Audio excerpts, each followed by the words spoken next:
ನಮಸ್ಕಾರ. ಮುಖ್ಯಾಂಶಗಳು. ಕರ್ನಾಟಕ ಗ್ರಾಮ ಸ್ವರಾಜ್ಯ ಮತ್ತು ಪಂಚಾಯತ್ ರಾಜ್ ಕಾಯ್ದೆ ತಿದ್ದುಪಡಿಗೆ ವಿಧಾನಮಂಡಲ ಅಂಗೀಕಾರ. ಲೋಪದೋಷಗಳನ್ನು ಸರಿಪಡಿಸಲು ವಿಧೇಯಕ ಸಹಕಾರಿ. ಕೆಎಸ್ ಈಶ್ವರಪ್ಪ. ಕಲಬುರಗಿ ಸೇರಿ ವಿವಿಧ ಜಿಲ್ಲೆಗಳಲ್ಲಿ ಕಲ್ಯಾಣ ಕರ್ನಾಟಕ ಉತ್ಸವ. ಅಭ್ಯುದಯದೊಂದಿಗೆ ನವ ಕರ್ನಾಟಕ ನಿರ್ಮಾಣ. ಮುಖ್ಯಮಂತ್ರಿ ಬಸವರಾಜ ಬೊಮ್ಮಾಯಿ. ರಾಷ್ಟ್ರಾದ್ಯಂತ ಸೇವೆ ಸಮರ್ಪಣಾ ಅಭಿಯಾನ. ಇಂದು ಒಂದೇ ದಿನ 2,18,00,000ಕ್ಕೂ ಅಧಿಕ ಮಂದಿಗೆ ಕೋವಿಡ್-19 ಲಸಿಕೆ.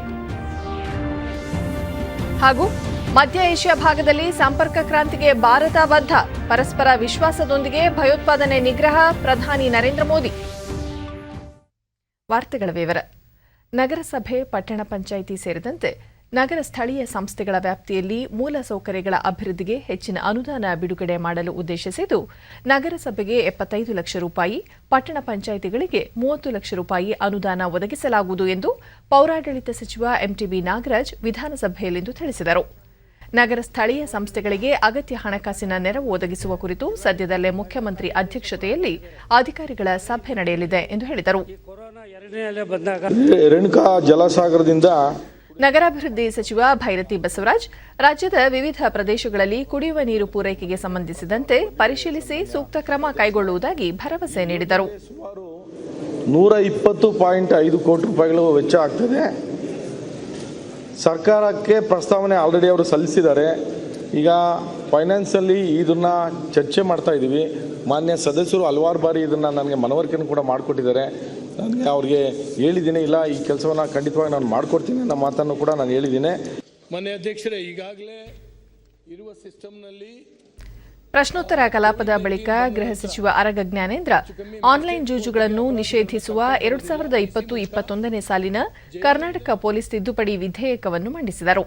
ವಿಧೇಯಕದ ಮಹತ್ವದ ಕುರಿತು ಸದನಕ್ಕೆ ವಿವರಿಸಿದ ಸಚಿವರು, ಇದರ ಪ್ರಕಾರ ರಾಜ್ಯದ ಒಳಗೆ ಅಥವಾ ಹೊರಗೆ ರೇಸ್ಕೋರ್ಸ್ನಲ್ಲಿ ಕುದುರೆ ಓಟದ ಪಂದ್ಯಾವಳಿಗಳ ಮೇಲೆ ಬಾಜಿ ಕಟ್ಟುವಿಕೆ ಹೊರತುಪಡಿಸಿ ಆನ್ಲೈನ್ ಪಾವತಿ ಮಾಡಿ ವರ್ಚುವಲ್ ಕರೆನ್ಸಿ, ಎಲೆಕ್ಟ್ರಾನಿಕ್ ಕರೆನ್ಸಿ ಸೇರಿದಂತೆ ಯಾವುದೇ ಆನ್ಲೈನ್ ಜೂಜುಗಳಲ್ಲಿ ಹಣ ಹೂಡುವುದನ್ನು ನಿಷೇಧಿಸಲು ಸರ್ಕಾರ ತೀರ್ಮಾನಿಸಿದೆ.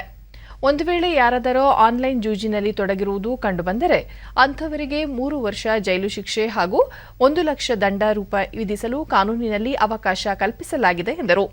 ಇದೇ ಸಂದರ್ಭದಲ್ಲಿ ಅವರು 2021ನೇ ಸಾಲಿನ ಬಂಧಿಗಳ ಗುರುತಿಸುವಿಕೆ, ಕರ್ನಾಟಕ ತಿದ್ದುಪಡಿ ವಿಧೇಯಕ, 2021ನೇ ಸಾಲಿನ ದಂಡ ಪ್ರಕ್ರಿಯೆ ಸಂಹಿತೆ, ಕರ್ನಾಟಕ ತಿದ್ದುಪಡಿ ವಿಧೇಯಕ, 2021ನೇ ಸಾಲಿನ ಕರ್ನಾಟಕ ಬಂಧಿಖಾನೆ ಅಭಿವೃದ್ಧಿ ಮಂಡಳಿ ವಿಧೇಯಕಗಳನ್ನು ಮಂಡಿಸಿದರು. ಇದರಿಂದ ನ್ಯಾಯಾಲಯಗಳ ಅಮೂಲ್ಯ ಸಮಯ ಉಳಿತಾಯವಾಗುತ್ತೆ.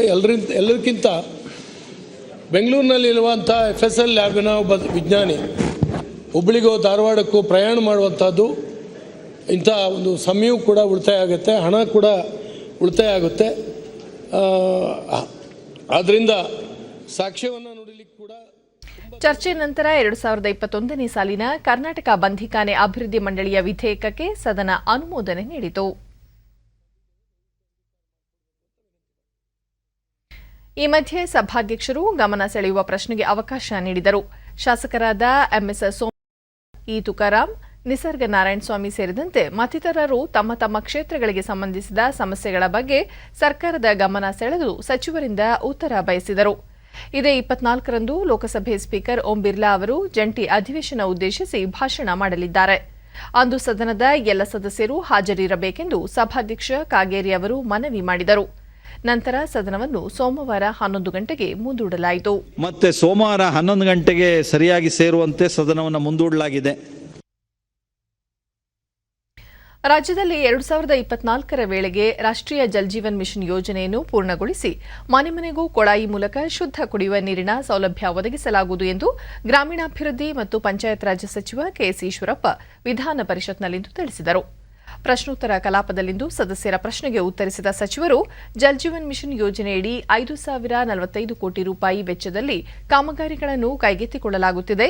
ನೀರಿನ ಮೂಲಗಳು ಲಭ್ಯವಿರುವ ಕಡೆ ಯೋಜನೆ ತ್ವರಿತಗತಿಯಲ್ಲಿ ಜಾರಿಗೊಳ್ಳುತ್ತಿದ್ದು, ಮಳೆ ನೀರನ್ನು ಸಂಗ್ರಹಿಸುವ ಉದ್ದೇಶದಿಂದ ಕ್ಯಾಚ್ ದಿ ರೈನ್ ಯೋಜನೆಯನ್ನು ಅನುಷ್ಠಾನಕ್ಕೆ ತರಲಾಗುತ್ತಿದೆ ಎಂದರು.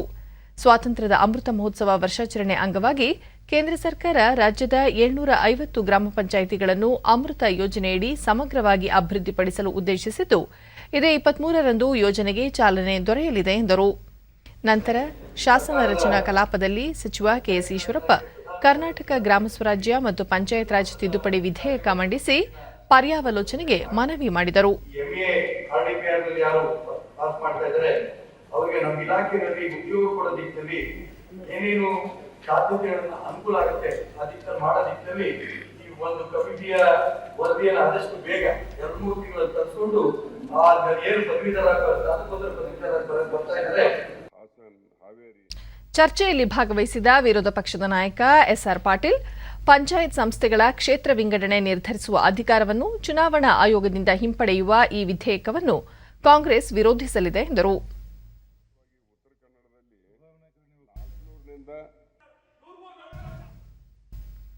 ಸಚಿವ ಕೆಎಸ್ ಈಶ್ವರಪ್ಪ ಕ್ಷೇತ್ರ ವಿಂಗಡಣೆ ಕುರಿತು ಲೋಪಗಳಿವೆ ಎಂದು 2600 ಮಂದಿ ಪಕ್ಷಾತೀತವಾಗಿ ನ್ಯಾಯಾಲಯದ ಮುಂದೆ ಅರ್ಜಿ ಸಲ್ಲಿಸಿದ್ದಾರೆ.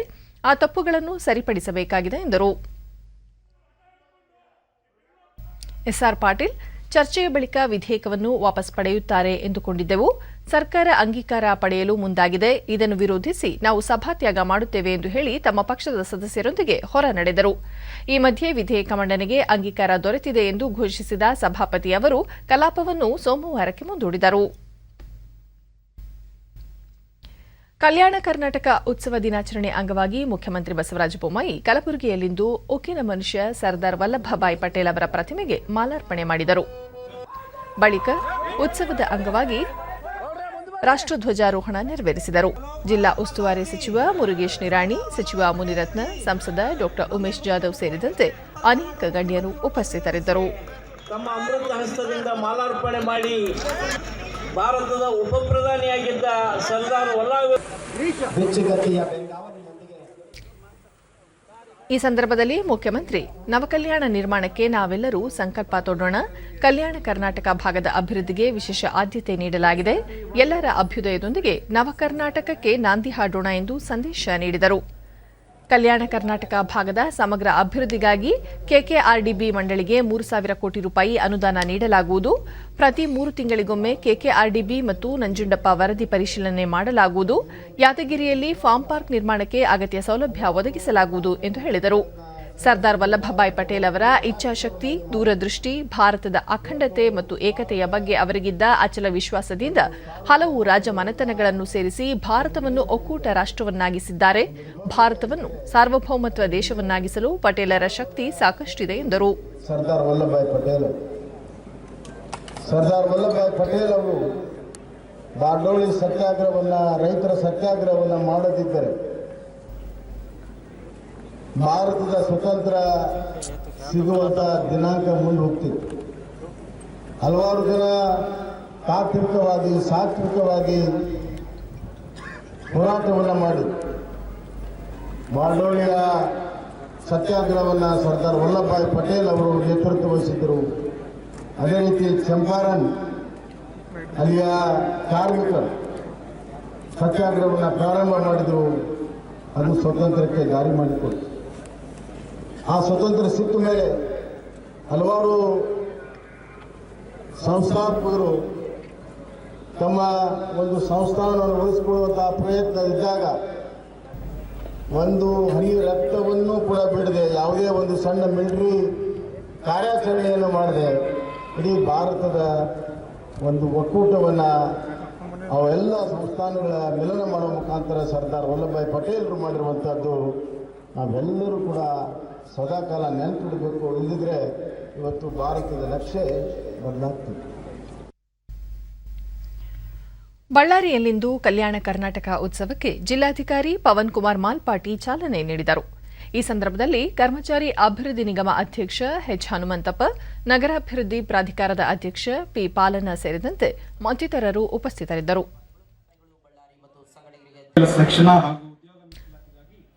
ಬಳಿಕ ಜಿಲ್ಲಾಧಿಕಾರಿ ಪವನ್ ಕುಮಾರ್ ಮಾಲ್ಪಾಟಿ ರಾಜ್ಯದಲ್ಲಿ ಕಲ್ಯಾಣ ಕರ್ನಾಟಕ ಭಾಗದ ಜನರಿಗೆ ಶಿಕ್ಷಣ ಸೇರಿದಂತೆ ವಿವಿಧ ಇಲಾಖೆಯಲ್ಲಿ ಉದ್ಯೋಗ ಮೀಸಲಾತಿ ಕಲ್ಪಿಸಿದ್ದು, ಇದರ ಲಾಭ ಪಡೆದುಕೊಳ್ಳಲು ಪ್ರತಿಯೊಬ್ಬರು ಮುಂದಾಗಬೇಕು ಎಂದರು. ಬಳ್ಳಾರಿ ಉಪವಿಭಾಗಗಳ ಒಟ್ಟು 1,41,877 ಅಭ್ಯರ್ಥಿಗಳಿಗೆ 371 ಪ್ರಮಾಣ ಪತ್ರಗಳನ್ನು ವಿತರಿಸಲಾಗಿದೆ. ಇದರಿಂದಾಗಿ ಶಿಕ್ಷಣದಲ್ಲಿ ಹಾಗೂ ವಿವಿಧ ಇಲಾಖೆಗಳಲ್ಲಿ ಉದ್ಯೋಗ ಮೀಸಲಾತಿಯನ್ನು ಪಡೆಯಲು ಅನುಕೂಲವಾಗಿದೆ. ವಿಶ್ವಾದ್ಯಂತ ವ್ಯಾಪಿಸಿದ ಕೋವಿಡ್-19 ಲಸಿಕಾ ಮೇಳವನ್ನು ಏನು ಆಯೋಜಿಸಿಕೊಂಡಿದ್ದವೋ ಇವತ್ತು 1.5 ಲಕ್ಷದಿಂದ 2 ಲಕ್ಷ ಡೋಸ್ಗಳನ್ನು ಲಸಿಕೆ ನೀಡುವ ಗುರಿ ಇಟ್ಟುಕೊಂಡಿದ್ದೇವೆ. ರಾಯಚೂರಿನ ಡಿಆರ್ಎ ಪೊಲೀಸ್ ಮೈದಾನದಲ್ಲಿ ಜಿಲ್ಲಾಧಿಕಾರಿ ಡಾ ಬಿಸಿ ಸತೀಶ್ ಧ್ವಜಾರೋಹಣ ಮಾಡುವ ಮೂಲಕ ಕಲ್ಯಾಣ ಕರ್ನಾಟಕ ಉತ್ಸವಕ್ಕೆ ಚಾಲನೆ ನೀಡಿದರು.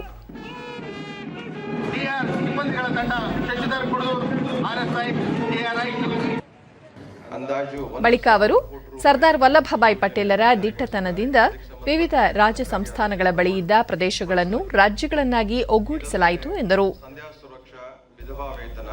ಅಂಗವಿಕಲರ ಮಾಶಾಸನ ಈ ಮೊತ್ತವನ್ನ ಕನಿಷ್ಠ ಮಾಸಿಕ 2 ರೂಗಳಿಗೆ ಹೆಚ್ಚಳ ಮಾಡಿದ್ದಾರೆ. ಇದು ಸುಮಾರು 56 ಲಕ್ಷ ಫಲಾನುಭವಿಗಳಿಗೆ ವರದಾನವಾಗಿದೆ.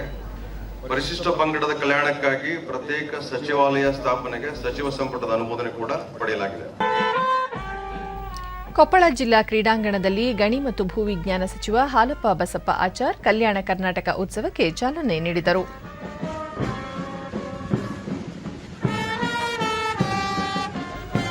ಬಳಿಕ ಅವರು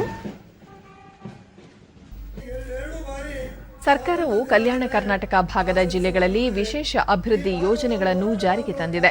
ಈ ಸೌಲಭ್ಯವನ್ನು ಸಾರ್ವಜನಿಕರು ಸದುಪಯೋಗ ಪಡಿಸಿಕೊಳ್ಳಬೇಕು ಎಂದರು. ಈ ನಾಡಿನ ಭವ್ಯ ಇತಿಹಾಸವಾಗಿ ಉಳಿದಿದೆ.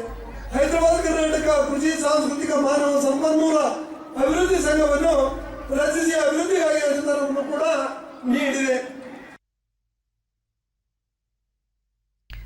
ರಾಜ್ಯದ ಬೃಹತ್ ಕೋವಿಡ್-19 ಲಸಿಕಾ ಅಭಿಯಾನಕ್ಕೆ ಮುಖ್ಯಮಂತ್ರಿ ಬಸವರಾಜ ಬೊಮ್ಮಾಯಿ ಕಲಬುರಗಿಯ ಪೊಲೀಸ್ ಪರೇಡ್ ಮೈದಾನದಲ್ಲಿಂದು ಚಾಲನೆ ನೀಡಿದರು. ಈ ಸಂದರ್ಭದಲ್ಲಿ ಸಚಿವರಾದ ಮುರುಗೇಶ್ ನಿರಾಣಿ, ಮುನಿರತ್ನ, ಸಂಸದ ಉಮೇಶ್ ಜಾಧವ್, ಕಲ್ಯಾಣ ಕರ್ನಾಟಕ ಅಭಿವೃದ್ಧಿ ಮಂಡಳಿ ಅಧ್ಯಕ್ಷರಾದ ದತ್ತಾತ್ರೇಯ ಪಾಟೀಲ್ ರೇವೂರ್ ಸೇರಿದಂತೆ ಹಲವು ಗಣ್ಯರು ಉಪಸ್ಥಿತರಿದ್ದರು. ಬಳಿಕ ಮುಖ್ಯಮಂತ್ರಿ ಮಾತನಾಡಿ, ಪ್ರತಿದಿನ 30 ಲಕ್ಷ ಮಂದಿಗೆ ಲಸಿಕೆ ಹಾಕುವ ಗುರಿ ಹೊಂದಲಾಗಿದೆ. ಪ್ರತಿಯೊಬ್ಬರಿಗೂ ಲಸಿಕೆ ದೊರೆಯಬೇಕು ಎನ್ನುವ ನಿಟ್ಟಿನಲ್ಲಿ ಬೃಹತ್ ಲಸಿಕಾ ಅಭಿಯಾನವನ್ನು ಹಮ್ಮಿಕೊಳ್ಳಲಾಗಿದೆ ಎಂದು ತಿಳಿಸಿದರು. ಶಾಲೆಯ ಕಟ್ಟಡವನ್ನು ಕಟ್ಟಬಹುದು, ಆದರೆ ನೈತಿಕ ಪಾಠವನ್ನ ಹೇಳಕ್ ಸಾಧ್ಯ. ಆಸ್ಪತ್ರೆಯನ್ನು ಕಟ್ಟಬಹುದು, ಅದರಲ್ಲಿ ಸೇವಾ ಮನೋಭಾವನೆಯನ್ನು ತುಂಬಲು ಸಾಧ್ಯ ಇಲ್ಲ. ಮತ್ತು ಸಮುದಾಯವನ್ನ ಜೋಡಿಸುವಂತದ್ದು ಕಷ್ಟ.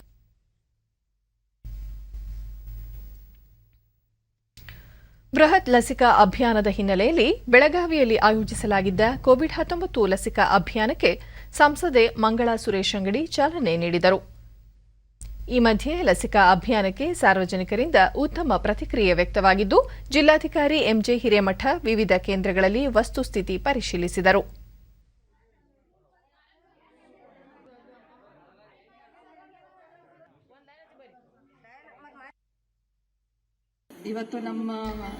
ಬಳಿಕ ಮಂಗಳಾ ಸುರೇಶ್ ಅಂಗಡಿ ಸುದ್ದಿಗಾರರೊಂದಿಗೆ ಸಂಭವನೀಯ 3ನೇ ಅಲೆ ನಿಗ್ರಹಕ್ಕೆ ಕೋವಿಡ್-19 ಲಸಿಕೆ ಪಡೆಯುವುದು ಅತ್ಯವಶ್ಯವಾಗಿದೆ. ಈ ನಿಟ್ಟಿನಲ್ಲಿ ಪ್ರತಿಯೊಬ್ಬರೂ ಲಸಿಕೆ ಪಡೆಯಲು ಮುಂದಾಗಬೇಕು ಎಂದರು. ವ್ಯಾಕ್ಸಿನೇಷನ್ ಮತ್ತು ಬ್ಲಡ್ ಡೊನೇಷನ್ ಕ್ಯಾಂಪ್ ಇಟ್ಕೊಂಡಿದ್ದಾರೆ. ಈಗ ಅಣ್ಣಾರು ಹೇಳಿದಂಗೆ ಅವರು ಕೊರೋನಾ ಟೈಮ್ದಾಗ ಬಹಳ ಹೆಲ್ಪ್ ಮಾಡಿದರು. ನಾವು ಎಷ್ಟು ಪೇಷಂಟ್ ಎಲ್ಲ ಲೇಕ್ವಿಗೆ ಕಳಿಸಿದ್ದೇವೆ. ಜಿಲ್ಲಾಧಿಕಾರಿ ಅರ್ಹ ನಾಗರಿಕರು ತಮ್ಮ ಸಮೀಪದ ಕೇಂದ್ರಗಳಲ್ಲಿ ಲಸಿಕೆ ಪಡೆಯುವ ಮೂಲಕ ಲಸಿಕಾ ಅಭಿಯಾನವನ್ನು ಯಶಸ್ವಿಗೊಳಿಸಬೇಕು ಎಂದು ತಿಳಿಸಿದರು. 17, 20 ಈ ಥರ ಕೇಸ್ಗಳು ಬರ್ತಾ ಇದ್ದಾವೆ. ಈಗ ಲಸಿಕೆಯನ್ನು ಕೂಡ ಸಾಕಷ್ಟು ಪ್ರಮಾಣದಲ್ಲಿ ಬರ್ತಾ ಇದೆ. ಸೊ ಅದನ್ನು ನಾವು ಭಾಳಷ್ಟು ಪ್ರೋಗ್ರಾಮ್ಗಳನ್ನ ಚೆಕ್ಔಟ್ ಮಾಡಿ ಹೆಚ್ಚಿನ ಇದನ್ನು ಟಾರ್ಗೆಟ್ ಏನಿದೆ, ಅಂದರೆ ನಮ್ಮ ಇನ್ನು ಉಳಿದಿದ್ದು ಏನು ಟಾರ್ಗೆಟ್ ಇದೆ ಅದನ್ನು ಕೂಡ ನಾವು ನೋಡ್ತೀವಿ. ಪ್ರಧಾನಿ ನರೇಂದ್ರ ಮೋದಿ ಜನ್ಮದಿನದ ಅಂಗವಾಗಿ ದೇಶಾದ್ಯಂತ ಇಂದು ಹಮ್ಮಿಕೊಳ್ಳಲಾಗಿರುವ ವಿಶೇಷ ಕೋವಿಡ್ ಲಸಿಕೆ ನೀಡಿಕೆ ಕಾರ್ಯಕ್ರಮದಲ್ಲಿ 2,18,00,000ಕ್ಕೂ ಹೆಚ್ಚು ಡೋಸ್ಗಳನ್ನು ನೀಡಲಾಗಿದೆ. ಇದರೊಂದಿಗೆ ದೇಶದಲ್ಲಿ ಲಸಿಕೆ ನೀಡಿಕೆ ಆರಂಭವಾದಾಗಿನಿಂದ ಈವರೆಗೆ 78 ಕೋಟಿಗೂ ಹೆಚ್ಚು ಡೋಸ್ಗಳನ್ನು ನೀಡಲಾಗಿದೆ. ಇಂದು ಎಲ್ಲ ರಾಜ್ಯಗಳಲ್ಲಿ ಜನರು ಸುಲಭವಾಗಿ ಲಸಿಕೆ ಪಡೆಯುವಂತಾಗಲು ವಿಶೇಷ ವ್ಯವಸ್ಥೆಗಳನ್ನು ಕೈಗೊಳ್ಳಲಾಗಿದೆ. ಇಂದು ಪ್ರಧಾನಿ ನರೇಂದ್ರ ಮೋದಿ ಅವರ 71ನೇ ಜನ್ಮದಿನ. ಬಿಜೆಪಿ ವತಿಯಿಂದ ಇಂದಿನಿಂದ ಅಕ್ಟೋಬರ್ 7ರವರೆಗೆ ರಾಷ್ಟ್ರಾದ್ಯಂತ ಸೇವೆ ಮತ್ತು ಸಮರ್ಪಣಾ ಅಭಿಯಾನ ಹಮ್ಮಿಕೊಳ್ಳಲಾಗಿದೆ.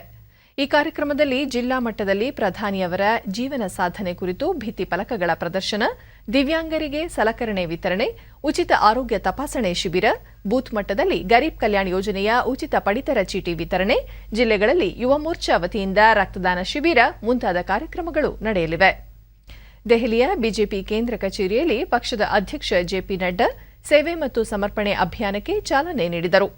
ಪಕ್ಷದ ಕಚೇರಿಯಲ್ಲಿ ಆಯೋಜಿಸಿರುವ ನರೇಂದ್ರ ಮೋದಿ ಅವರ ಜೀವನ ಕುರಿತ ವಸ್ತು ಪ್ರದರ್ಶನವನ್ನು ಅವರು ವೀಕ್ಷಿಸಿದರು. प्रधानमंत्री ने देश में जातिवाद, परिवारवाद और तुष्टीकरण की राजनीति की जगह विकास की राजनीति को बढ़ावा दिया है. पार्टी अध्यक्ष ने सेवा और ನಂತರ ಅವರು ಪ್ರಧಾನಿ ನರೇಂದ್ರ ಮೋದಿ ಅವರು ಎಲ್ಲ ವರ್ಗದವರನ್ನು ಒಟ್ಟಾಗಿ ಕೊಂಡೊಯ್ಯುತ್ತಿದ್ದಾರೆ. ಅವರು ವಿಶ್ವದ ಅತಿದೊಡ್ಡ ಪ್ರಜಾಪ್ರಭುತ್ವದ ನಾಯಕರು ಮಾತ್ರವಲ್ಲದೆ ಜನಸೇವಕರಾಗಿದ್ದಾರೆ. ನರೇಂದ್ರ ಮೋದಿ ಅವರ ನಾಯಕತ್ವದಲ್ಲಿ ಜಾತಿ ಮತ್ತು ಓಲೈಕೆಯ ರಾಜಕಾರಣ ಇಲ್ಲವಾಗಿ ಅಭಿವೃದ್ಧಿ ರಾಜಕಾರಣ ಸ್ಥಾಪಿತವಾಗಿದೆ ಎಂದರು. आज हमारे करोड़ों कार्यकर्ता देश के कोने कोने में कोविड वैक्सीनेशन अभियान को गति देने में अपनी महत्वपूर्ण भूमिका निभा रहे हैं. कई जगह ब्लड डोनेशन के कैंप्स, मेडिकल कैंप्स और स्वच्छता के अभियान चलाया जा रहा है. कुल मिलाकर उनकी सोच. ಕೇಂದ್ರ ವಾರ್ತಾ ಮತ್ತು ಪ್ರಸಾರ ಖಾತೆ ಸಚಿವ ಅನುರಾಗ್ ಸಿಂಗ್ ಠಾಕೂರ್ ಸಮಾಜದ ಎಲ್ಲ ವರ್ಗಗಳನ್ನು ಅಭಿವೃದ್ಧಿಯತ್ತ ಕೊಂಡೊಯ್ಯಲು ಪ್ರಧಾನಿ ನರೇಂದ್ರ ಮೋದಿ ಶ್ರಮಿಸುತ್ತಿದ್ದಾರೆ. ಡಿಜಿಟಲ್ ಇಂಡಿಯಾ ಅಭಿಯಾನದ ಮೂಲಕ ಸಾಮಾನ್ಯ ಜನರ ಬದುಕಿನಲ್ಲಿ ಬದಲಾವಣೆ ತಂದಿದ್ದಾರೆ. ಕೋವಿಡ್ ಸಾಂಕ್ರಾಮಿಕ ವೇಳೆ ಡಿಜಿಟಲ್ ಇಂಡಿಯಾ ತುಂಬಾ ನೆರವಾಗಿದೆ ಎಂದರು. इसके अलावा प्रधानमंत्री जी ने डिजिटल इंडिया की अगर मैं बात करूं तो टेक्नोलॉजी का उपयोग जो सरकार से लेके आम आदमी के जीवन में हुआ, उससे कोविड-19 के समय भी बहुत बड़ा लाभ मिला है. कुल मिलाकर उनकी सोच है कि स्वास्थ्य के क्षेत्र में लोगों को सुविधाएं कैसे दें. मेडिकल कॉलेज की स्थापना, एम्स की स्थापना रिकॉर्ड की और रिकॉर्ड समय में की. ನರೇಂದ್ರ ಮೋದಿ ಅವರ ಜನ್ಮದಿನದ ಅಂಗವಾಗಿ ಅನುರಾಗ್ ಸಿಂಗ್ ಠಾಕೂರ್ ಶಿಮ್ಲಾದ ಕಮಲಾ ನೆಹರು ಆಸ್ಪತ್ರೆಗೆ ಭೇಟಿ ನೀಡಿ ರೋಗಿಗಳಿಗೆ ಹಣ್ಣು ಹಂಪಲು ವಿತರಿಸಿದರು. उन्हें अपने राज्य के विकास पर गर्व है.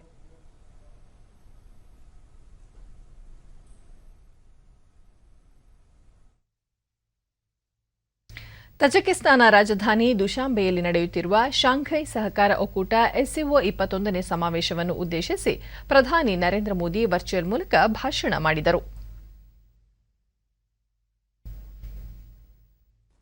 ಮಧ್ಯ ಏಷ್ಯಾದಲ್ಲಿ ಸಂಪರ್ಕ ಹೆಚ್ಚಿಸಲು ಭಾರತ ಬದ್ಧವಾಗಿದೆ. ಭಾರತದ ವಿಸ್ತಾರ ಮಾರುಕಟ್ಟೆಯನ್ನು ಸಂಯೋಜಿಸುವುದರೊಂದಿಗೆ ದಕ್ಷಿಣ ಏಷ್ಯಾ ದೇಶಗಳು ಹೆಚ್ಚಿನ ಪ್ರಯೋಜನ ಪಡೆಯಲಿವೆ ಎಂದ ಪ್ರಧಾನಿ, ಯಾವುದೇ ಸಂಪರ್ಕ ಉಪಕ್ರಮವು ಏಕಮಾರ್ಗವಾಗಿರಬಾರದು. ಪರಸ್ಪರ ವಿಶ್ವಾಸ ಹೆಚ್ಚಿಸಲು ಸಂಪರ್ಕ ಯೋಜನೆಗಳು ಸಮಾಲೋಚನೆಯಿಂದ ಕೂಡಿದ ಪಾರದರ್ಶಕತೆಯ ಮತ್ತು ಪಾಲ್ಗೊಳ್ಳುವಿಕೆಯಿಂದ ಕೂಡಿರಬೇಕು. ಎಲ್ಲ ದೇಶಗಳ ಪ್ರಾದೇಶಿಕ ಐಕ್ಯತೆಗೆ ಗೌರವ ಕೊಡಬೇಕು. ಮೂಲಭೂತವಾದ ಮತ್ತು ಉಗ್ರವಾದ ವಿರುದ್ಧ ಹೋರಾಡಲು ಶಾಂಘೈ ಸಹಕಾರ ಒಕ್ಕೂಟದ ಸದಸ್ಯ ದೇಶಗಳು ಕೈಜೋಡಿಸಬೇಕು ಎಂದರು. नए मित्र जुड़ रहे हैं. मैं ईरान का एससीओ के नए सदस्य देश के रूप में स्वागत करता हूं. मैं तीनों नए डायलॉग पार्टनर्स सऊदी अरब, इजिप्ट और कतर का भी स्वागत करता हूं. और प्रोग्रेसिव कल्चर और वैल्यूज का एक प्रकार से घट रहा है, किला रहा है. ವಿಜ್ಞಾನ ಮತ್ತು ತರ್ಕಬದ್ಧ ಆಲೋಚನೆಗಳತ್ತ ನಮ್ಮ ಪ್ರತಿಭಾವಂತ ಯುವ ಜನತೆಯನ್ನು ಪ್ರೋತ್ಸಾಹಿಸಬೇಕಾಗಿದೆ. ಹೊಸದಾಗಿ ಹೊರಹೊಮ್ಮುತ್ತಿರುವ ತಂತ್ರಜ್ಞಾನದಲ್ಲಿ ಭಾರತ ಭಾಗಿದಾರವಾಗುವತ್ತ ಆವಿಷ್ಕಾರ ಸ್ಫೂರ್ತಿ ಹೆಚ್ಚಿಸಲು ನವೋದ್ಯಮಗಳು ಮತ್ತು ಉದ್ಯಮಶೀಲತೆಯನ್ನು ಒಟ್ಟಿಗೆ ತರಬೇಕಾಗಿದೆ ಎಂದು ಪ್ರಧಾನಿ ಹೇಳಿದರು. ಎಸ್ಸಿಒ ದೇಶಗಳ ನಡುವೆ ವಿವಿಧ ಒಪ್ಪಂದಗಳಿಗೆ ಸಹಿ ಹಾಕುವ ಕಾರ್ಯಕ್ರಮದಲ್ಲಿ ಪ್ರಧಾನಿ ನರೇಂದ್ರ ಮೋದಿ ವರ್ಚುವಲ್ ಮೂಲಕ ಪಾಲ್ಗೊಂಡರು. ನಂತರ ನಡೆದ ಅಫ್ಘಾನಿಸ್ತಾನ ಕುರಿತ ಎಸ್ಸಿಒ ಸಿಎಸ್ಪಿಒ ಔಟ್ರೀಚ್ ಶೃಂಗಸಭೆಯಲ್ಲಿ ಮಾತನಾಡಿದ ನರೇಂದ್ರ ಮೋದಿ, ಅಫ್ಘಾನಿಸ್ತಾನದಲ್ಲಿ ನಡೆಯುತ್ತಿರುವ ಘಟನೆಗಳಿಂದ ಭಾರತದಂತಹ ನೆರೆಯ ರಾಷ್ಟ್ರಗಳು ತುಂಬಾ ಬಾಧಿತವಾಗುತ್ತಿವೆ. ಈ ಹಿನ್ನೆಲೆಯಲ್ಲಿ ಪ್ರಾದೇಶಿಕತೆಗೆ ಒತ್ತು ಮತ್ತು ಪ್ರಾದೇಶಿಕ ಸಹಕಾರ ಅತಿ ಮುಖ್ಯವಾಗಿದೆ. ಅಫ್ಘಾನಿಸ್ತಾನದಲ್ಲಿನ ಇತ್ತೀಚಿನ ಬೆಳವಣಿಗೆಗಳು ಕಾನೂನು ಬಾಹಿರವಾಗಿ ಶಸ್ತ್ರಾಸ್ತ್ರಗಳು, ಮಾದಕ ವಸ್ತು ಹಾಗೂ ಮಾನವ ಕಳ್ಳಸಾಗಣೆ ಹೆಚ್ಚಲಿದೆ. ಅಫ್ಘಾನಿಸ್ತಾನದ ಹೊಸ ಸರ್ಕಾರದಲ್ಲಿ ಮಹಿಳೆಯರು, ಅಲ್ಪಸಂಖ್ಯಾತರು ಮತ್ತು ಅಲ್ಲಿನ ಎಲ್ಲ ವರ್ಗಗಳ ಜನರ ಪ್ರಾತಿನಿಧ್ಯ ಅಗತ್ಯವಾಗಿದೆ ಎಂದರು. इंफ्रास्ट्रक्चर से लेकर शिक्षा, सेहत और कैपेसिटी बिल्डिंग तक हर सेक्टर में और अफगानिस्तान के हर भाग में हमने अपना योगदान दिया है। आज भी हम अपने अफगान मित्रों तक खाद्य सामग्री, दवाइयां आदि पहुंचाने के लिए इच्छुक हैं। हम सभी को मिलकर ये सुनिश्चित करना चाहिए कि अफगानिस्तान तक मानवीय सहायता निर्विघ्न तरीके से पहुंच सके। ಅಫ್ಘಾನಿಸ್ತಾನದಲ್ಲಿ ಮೂಲಭೂತವಾದ ಮತ್ತು ಅಸ್ಥಿರತೆ ಮುಂದುವರೆದರೆ ವಿಶ್ವಾದ್ಯಂತ ಭಯೋತ್ಪಾದನೆ ಮತ್ತು ಉಗ್ರವಾದದ ಸಿದ್ಧಾಂತಗಳಿಗೆ ಪ್ರೋತ್ಸಾಹ ಸಿಗಲಿದೆ. ಭಯೋತ್ಪಾದನೆಯಿಂದ ಎಲ್ಲ ದೇಶಗಳು ಸಂತ್ರಸ್ತವಾಗಿವೆ. ಆದ್ದರಿಂದ ಅಫ್ಘಾನಿಸ್ತಾನದಲ್ಲಿ ಭಯೋತ್ಪಾದನೆ ಚಟುವಟಿಕೆಗಳು ಹರಡದಂತೆ ನೋಡಿಕೊಳ್ಳಬೇಕಾಗಿದೆ. ಈ ವಿಷಯವಾಗಿ ಎಸ್ಸಿಒ ಸದಸ್ಯ ರಾಷ್ಟ್ರಗಳು ಕಠಿಣ ನಿಯಮಗಳನ್ನು ರೂಪಿಸಬೇಕಾಗಿದೆ. ಭಾರತ ಅಫ್ಘಾನಿಸ್ತಾನಕ್ಕೆ ವಿಶ್ವಾಸಾರ್ಹ ಪಾಲುದಾರ ಕ್ಷೇತ್ರವಾಗಿದ್ದು ಎಲ್ಲ ವಲಯಗಳಲ್ಲೂ ಆ ದೇಶಕ್ಕೆ ಕೊಡುಗೆ ನೀಡಿದೆ. ಈಗಲೂ ಆಹಾರ ಸಾಮಗ್ರಿ ಮತ್ತು ಔಷಧವನ್ನು ಅಫ್ಘಾನ್ ಜನರಿಗೆ ಕಳುಹಿಸಲು ಭಾರತ ಸಿದ್ಧವಿದೆ ಎಂದರು. ಕೇಂದ್ರ ಗೃಹ ಸಚಿವ ಅಮಿತ್ ಶಾ ಇಂದು ಮಹಾರಾಷ್ಟ್ರದ ನಾಂದೇಡ್ನ ಸಿಆರ್ಪಿಎಫ್ ತರಬೇತಿ ಕೇಂದ್ರದಲ್ಲಿ ಸಿಎಪಿಎಫ್ನ ಅಖಿಲ ಭಾರತ ಸಸಿ ನೆಡುವ ಅಭಿಯಾನದಲ್ಲಿ ಪಾಲ್ಗೊಂಡು ಸಸಿಯನ್ನು ನೆಟ್ಟರು. ಇದರೊಂದಿಗೆ ಅಭಿಯಾನದಡಿ 1 ಕೋಟಿ ಸಸಿಗಳನ್ನು ನೆಡಲಾಗಿದೆ.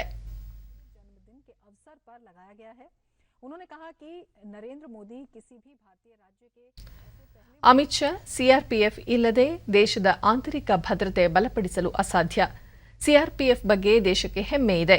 ಪರಿಸರ ಸಂರಕ್ಷಣೆಗೆ ಕೇಂದ್ರ ಸರ್ಕಾರ ಹೆಚ್ಚು ಒತ್ತು ನೀಡಿದ್ದು ಹವಾಮಾನ ಬದಲಾವಣೆಯ ಪ್ರತ್ಯೇಕ ಸಚಿವಾಲಯ ಸ್ಥಾಪಿಸಲಾಗಿದೆ.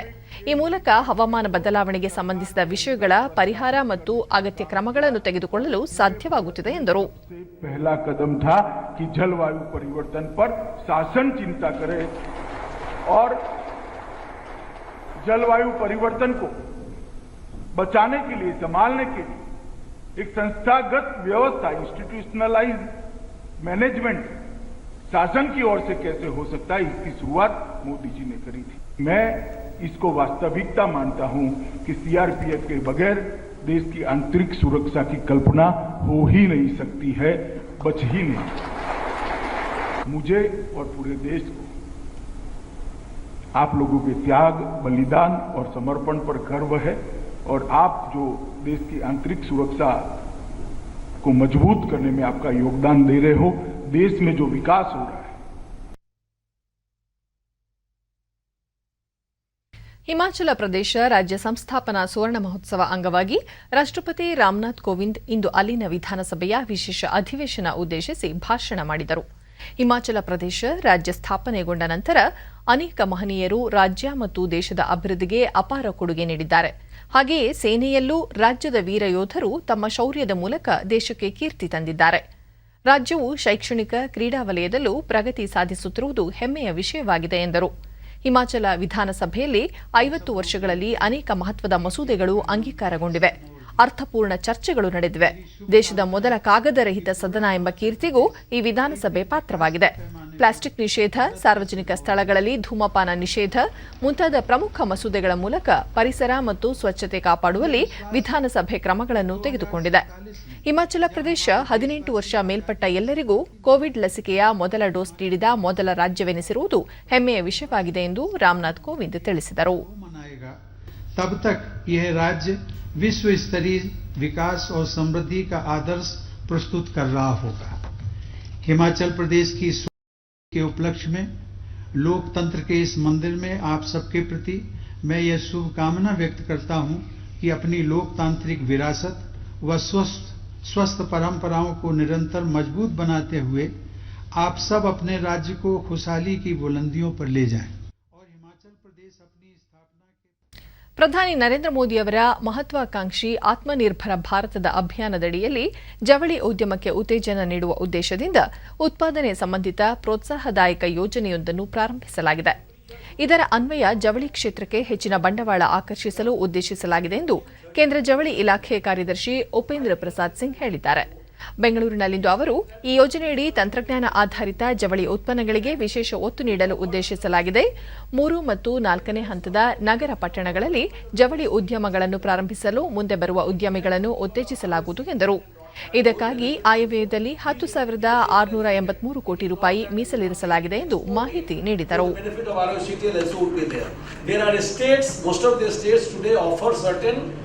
Concession, they have a textile policy. Some of the states is a part of industrial policy where they provide some concession in terms of maybe a power subsidy or in terms of land or whatever it may be. So those things also would be available. So I feel that Government of India, PLI and ROCTL, ROTTAP and state government benefit put together, it should be a good. ಇನ್ನು ಹವಾವರ್ತಮಾನ. ರಾಜ್ಯದಲ್ಲಿ ನೈಋತ್ಯ ಮುಂಗಾರು ದುರ್ಬಲವಾಗಿದ್ದು ಕರಾವಳಿಯ ಹಲವೆಡೆ ಒಳನಾಡಿನಲ್ಲಿ ಅಲ್ಲಲ್ಲಿ ಮಳೆಯಾಗಿದೆ. Castle ರಾಕ್ನಲ್ಲಿ 2, ಮಂಕಿಯಲ್ಲಿ 1 centimetre ಮಳೆಯಾಗಿದೆ. ಮುನ್ಸೂಚನೆಯಂತೆ ಮುಂದಿನ 24 ಗಂಟೆಗಳಲ್ಲಿ ರಾಜ್ಯದ ಕರಾವಳಿಯ ಹಲವೆಡೆ ಹಾಗೂ ಒಳನಾಡಿನ ಕೆಲವೆಡೆ ಮಳೆ ಸಾಧ್ಯತೆ. ಬೆಂಗಳೂರು ಸುತ್ತಮುತ್ತ ಸಾಮಾನ್ಯವಾಗಿ ಮೋಡ ಕವಿದ ವಾತಾವರಣ, ಹಗುರ ಮಳೆ ಸಾಧ್ಯತೆ. ಗರಿಷ್ಠ 30, ಕನಿಷ್ಠ 21 ಡಿಗ್ರಿ ಸೆಲ್ಸಿಯಸ್ ತಾಪಮಾನ ದಾಖಲಾಗುವ ಸಾಧ್ಯತೆ ಇದೆ. ಕೊನೆಯಲ್ಲಿ ಮತ್ತೊಮ್ಮೆ ಮುಖ್ಯಾಂಶಗಳು. ಕರ್ನಾಟಕ ಗ್ರಾಮ ಸ್ವರಾಜ್ಯ ಮತ್ತು ಪಂಚಾಯತ್ ರಾಜ್ ಕಾಯ್ದೆ ತಿದ್ದುಪಡಿಗೆ ವಿಧಾನಮಂಡಲ ಅಂಗೀಕಾರ. ಲೋಪದೋಷಗಳನ್ನು ಸರಿಪಡಿಸಲು ವಿಧೇಯಕ ಸಹಕಾರಿ. ಕೆಎಸ್ ಈಶ್ವರಪ್ಪ. ಕಲಬುರಗಿ ಸೇರಿ ವಿವಿಧ ಜಿಲ್ಲೆಗಳಲ್ಲಿ ಕಲ್ಯಾಣ ಕರ್ನಾಟಕ ಉತ್ಸವ. ಅಭ್ಯುದಯದೊಂದಿಗೆ ನವ ಕರ್ನಾಟಕ ನಿರ್ಮಾಣ. ಮುಖ್ಯಮಂತ್ರಿ ಬಸವರಾಜ ಬೊಮ್ಮಾಯಿ. ರಾಷ್ಟ್ರಾದ್ಯಂತ ಸೇವೆ ಸಮರ್ಪಣಾ ಅಭಿಯಾನ. ಇಂದು ಒಂದೇ ದಿನ 2,18,00,000ಕ್ಕೂ ಅಧಿಕ ಮಂದಿಗೆ ಕೋವಿಡ್-19 ಲಸಿಕೆ. ಹಾಗೂ ಮಧ್ಯ ಏಷ್ಯಾ ಭಾಗದಲ್ಲಿ ಸಂಪರ್ಕ ಕ್ರಾಂತಿಗೆ ಭಾರತ ಬದ್ಧ. ಪರಸ್ಪರ ವಿಶ್ವಾಸದೊಂದಿಗೆ ಭಯೋತ್ಪಾದನೆ ನಿಗ್ರಹ. ಪ್ರಧಾನಿ ನರೇಂದ್ರ ಮೋದಿ. ನಮ್ಮ ವಾರ್ತಾ ಪ್ರಸಾರವನ್ನು ನೀವು ಡಿಡಿ ಚಂದನ ನ್ಯೂಸ್ ಯೂಟ್ಯೂಬ್ ಚಾನೆಲ್ನಲ್ಲೂ ವೀಕ್ಷಿಸಬಹುದು. ವ್ಯಕ್ತಿಗತ ಅಂತರ ಕಾಪಾಡಿಕೊಳ್ಳುವುದರೊಂದಿಗೆ ನೀವು ಸುರಕ್ಷಿತವಾಗಿರಿ, ನಿಮ್ಮವರನ್ನು ಸುರಕ್ಷಿತವಾಗಿರಿಸಿ. ನೈರ್ಮಲ್ಯಕ್ಕೆ ಆದ್ಯತೆ ನೀಡುವುದರ ಜೊತೆಗೆ ಕೋವಿಡ್-19 ಮಾರ್ಗಸೂಚಿಗಳನ್ನು ತಪ್ಪದೇ ಪಾಲಿಸಿ. ನಮ್ಮ ಮುಂದಿನ ವಾರ್ತಾ ಪ್ರಸಾರ ರಾತ್ರಿ 9 ಗಂಟೆಗೆ. ನಮಸ್ಕಾರ.